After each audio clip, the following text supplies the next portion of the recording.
Great to have you this morning. I wanted to start with this breaking news overnight that it appears, and there you are, you popped up for us. It's so great to see you. The Daily Mail has a very interesting story that's saying that Vladimir Putin essentially may be running out of bullets, that he might have a week and a half, 2 weeks max. He's losing warplanes, tanks, all the rest of it. He obviously went into this thinking he was going to bulldoze his way through Ukraine. He's obviously caused a lot of destruction. Don't want to minimize the fact there's over 2 million refugees. But this has not gone as well as Vladimir Putin expected. I don't buy it for a second, Ed, I'll be honest with you. I really think that there's so much misinformation. We've never really seen anything like it. I mean, I've been covering wars now for 35 years, and I have never seen people with their nails done in the Ukrainian flag, right? I mean, we're being corralled into this box where we either have to hate Vladimir Putin and believe everything evil that's said about him and love Ukraine, and there's no in between. And that reminds me a lot of you're either, a white supremacist, or you go with the Democrat narrative on everything under the sun. So Vladimir Putin knew exactly what he was doing when he went into Ukraine. The Russian military isn't perfect. They, for example, I've spoken to multiple defense specialists and intelligence specialists from a Defense Intelligence Agency who've studied the Russian military for years. They do have a difficulty mounting complex air operations because they do very little training hours in comparison to, for example, the United States air assets, right, our fighter jet pilots. But Russia is not struggling. What Russia has done from the very beginning has been very strategic. They didn't go straight to Kiev.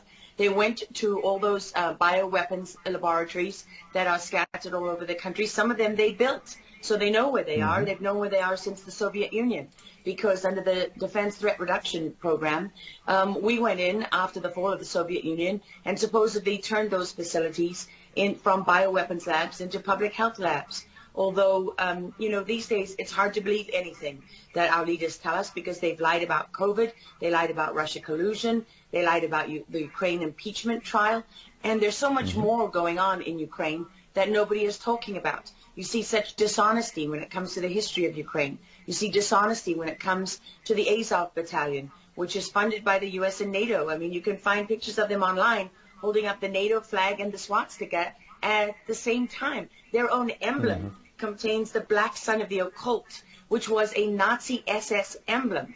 And it also contains the sideways, lightning insignia of the SS. I mean, this is on throughout the Ukrainian military. You can see that black sun of the occult on their body armor, even on the female soldiers who are paraded in front of the world as being, such an example of Ukraine's independence and spirit and nobility. Even they are wearing the black sun of the occult.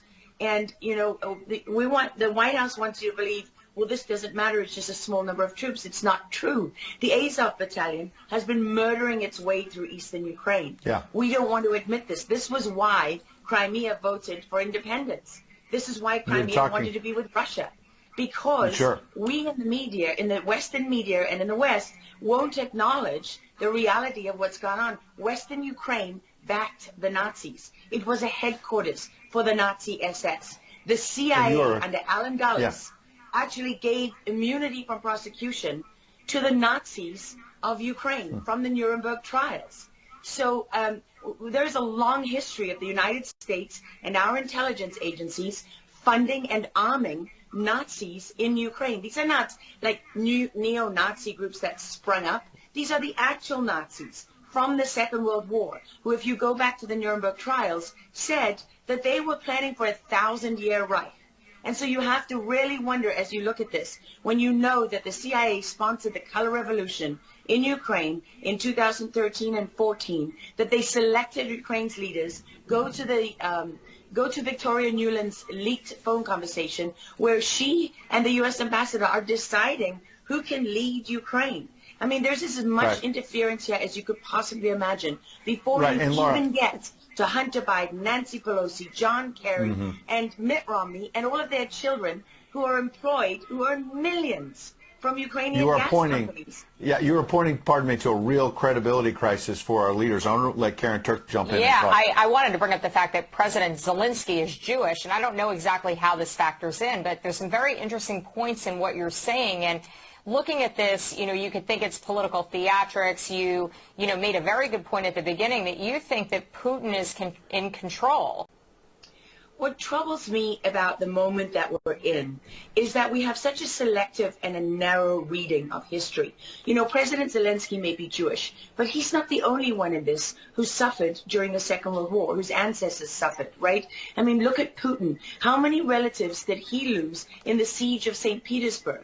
People don't know their history. They don't know what made Vladimir Putin. And I'm not I'm not defending him. I don't need to defend Vladimir Putin. My job as a journalist is to try to understand what is the truth here. I don't like being lied to. And we're being lied to on an epic scale. When we're told your only choice is you have to be 100% with Zelensky, who's a puppet, who you can find on the internet in black stilettos and leather pants, with shirtless, doing a spoof Dancing with the Stars kind of entertainment video. That's a mock of a Ukrainian group that does this kind of satanic occult type of music video. And I mean, Zelensky was selected, like so many of our leaders. And honestly, with big tech and with election fraud these days, we don't know how many leaders all around the world have been selected for us and weren't actually voted in. But what we do know is that there are increasing problems with technology and the digitization of our world. Because look at what's happening with COVID. Look at what has happened globally. We are fighting the same battles all over the world. To pretend that this war is about Russia and Ukraine is just a barefaced lie. If Putin has been warning for 15 years that he is not going to stand by while the globalists take over the world, build bioweapons facilities and whatever else they're doing in Ukraine, Ukrainian oligarchs. Ukraine has been a center of money laundering for, many of the leaders in this country. For how long? Billions of US dollars have been laundered through Ukraine, and we say nothing about it. These are our tax dollars. I mean, before the impeachment trial, had you ever heard of anyone in the United States, I mean, us bringing in foreign governments to the White House for anti-corruption training? I mean, does nobody question these things? Why do we not question them? We have an idiot like Lieutenant Colonel Vindman who goes at the impeachment trial and sits there as a lieutenant colonel. He didn't even make colonel. And he's telling the President of the United States what his policy should be. You have a traitor in the form of Maria Yovanovitch, who was Obama's ambassador, who's telling Ukrainian government officials, don't listen to the will of the American people. Don't listen to the election results. We are the true leaders of America. I mean, and then people object when the woman isn't even fired. She's given a cushy job for life at Georgetown University at the expense of the U.S. taxpayer. And we're told that the President of the United States cannot say to his foreign counterparts, that we want you to look into something. But Joe Biden can withhold as much aid as he wants to. I mean, there's so much hypocrisy and dishonesty here, and Ukraine is at the center of it all. Go back to Russia collusion. Go to Alexandra Chalupa.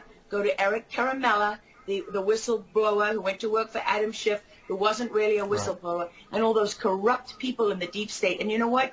The deep state isn't a theory. It's not a conspiracy theory. It's an actual deep state. Look up the SES, the Senior Executive Service, because when that bureaucracy was ushered into law in the United States of America, that's when we got a bunch of unelected bureaucrats pulling the strings behind the scenes. And these are the people that keep lying to us.